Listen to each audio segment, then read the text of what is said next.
Today we're going to talk about bartering and how bartering helped me evolve as a cameraman.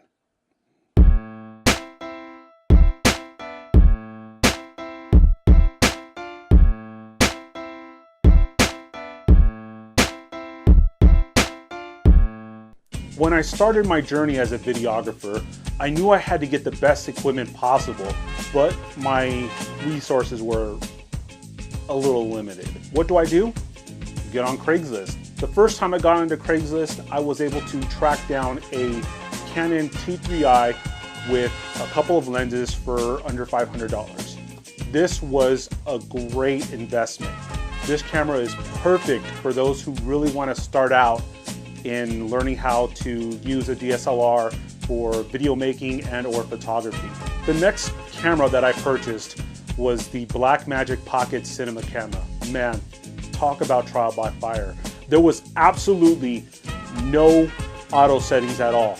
Everything was manual. So imagine a first-time DSLR user trying out this camera. It's kind of like swimming in the deep end, no floaties, no life jacket, you've never swam before. Yeah, it can be brutal. Thankfully, I found a bunch of videos on YouTube or Vimeo or even Dailymotion. Okay, well, maybe not Dailymotion. I already had a background using mini DV cams, so understanding about composition and proper lighting, all that came into play with using DSLRs, and I was able to adapt what I learned into the fun world of DSLR video making, and I gotta say, it's been pretty fun. I was able to knock out a couple of weddings using the Blackmagic Pocket Cinema camera. It was a beast in daylight. When the sun went down, it was garbage. And yes, I did have the Metabone Speed Booster. I even had the Sigma 18 to 35 millimeter. None of that helped because that ISO only went up to 1600, and it didn't matter what kind of light you had. In the dark, you were picking up artifacts, and it didn't matter if you shot 2.5K. It just did not handle well in low light at all. When it was time for me to upgrade my camera, I knew that I didn't have the funds to do it right. So I did the next best thing. I went on to Craigslist, and I was able to find somebody who was willing to trade my Blackmagic Pocket Cinema camera with the Metabone Speed Booster, the Sigma 18 to 35, and my Camtree cage for his Canon XC10, which is a 4K camera. There was, of course, one major drawback. The camera shot only in PAL. I figured to myself, I'm getting all these features, and I know it can somehow manipulate this frame rate to match my other cameras. I know there's a way to do it. The features on the XC10 were awesome. This had facial tracking. This had 3 types of image stabilizers on it. I wanted my stuff to look more like Vice News, so I didn't really try to boost the colors too much. I, played with the contrast just a little bit or played with the sharpness just a little bit, unless I shot in 4K. And when I shot in 4K, I didn't have to do pretty much anything. I loved the look of the XC10. It was a great camera. The only issue, of course, was 25p. One thing that I was starting to do, because I figured, okay, I'm stuck with this XC10, I better make the best of it. For a while, I was trying to manipulate the 25 to 24p, and it worked for the most part. I was able to actually knock out a wedding doing that, and it came out really good. You didn't notice the difference, but the workflow took just a little bit longer, and I wanted a fast turnaround time. I'm very used to turning around weddings very fast. So I wasn't accustomed to doing that with the XC10. So I did the next best thing, and that was taking my 5D Mark II, switching that over to PAL and shooting 25p on that as well.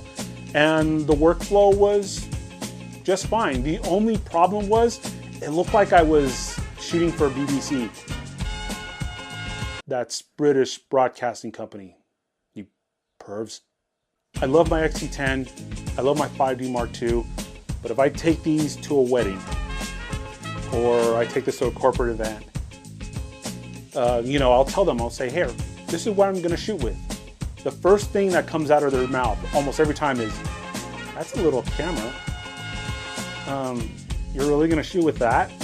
Even though that camera is a beast, because of its size, I was losing work. It is a vlogging camera, so it's not made for professional work. Or if you use it for professional work, it has to be your B camera or C camera. It is never meant to be your A camera. That's my big mistake. So I hopped on the Craigslist again. I knew what camera I wanted to get. It was going to be the entry level of the Canon C line, the C100. So I figured, okay, maybe somebody will bite. I don't know.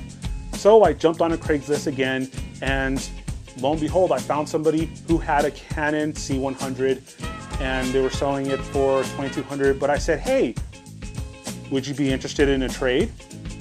I have a Canon XE10, which is a 4K camera that shoots 305 megabits per second. And I'll go ahead and supply you with 2 LP6 batteries, a double charger, a V-mount battery with V-mount adapter for your rod system, and I'll throw in a Tascam microphone because, well, I'm just not gonna need it anymore.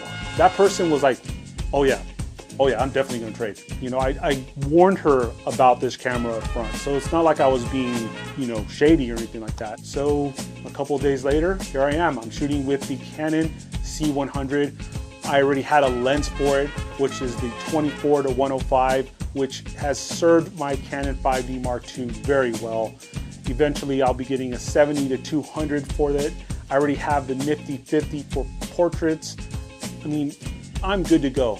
And this is going to be my introduction camera into my C line of cameras. One day I may have the Canon C300. Now you're probably asking yourselves right now, but Max, what about 4K? Well, what about it? I want you to check out your favorite YouTubers, okay? Casey Neistat, or Peter McKinnon, or Jan Olsen. They're not shooting with 4K. I mean, they did at one time, and sometimes they still do, but they're taking those down to 1080 because the workflow, it's all about that digital distribution. It's all about that turnaround time. If you're all about digital distribution, the last thing you need to do right now is distribute to 4K video. When 4K is going to be broadcasted on regular TV like NBC, when that becomes the norm, then we know we are ready for 4K, and then we can move onto that. But that's not going to be for a while because of the data rates. The data rates are just too damn high. So I hope this video helps you out as how to upgrade your gear without spending so much money, or, you know, it helps you have a better understanding of what camera you need to get if you're, you know, starting out. And if you're having any issues or whatnot, just go ahead and post a comment below. If I'm still accepting comments, because, you know, a lot of the haters out there. Yeah, I'll still accept. Fuck it. Until next time, guys. Peace out.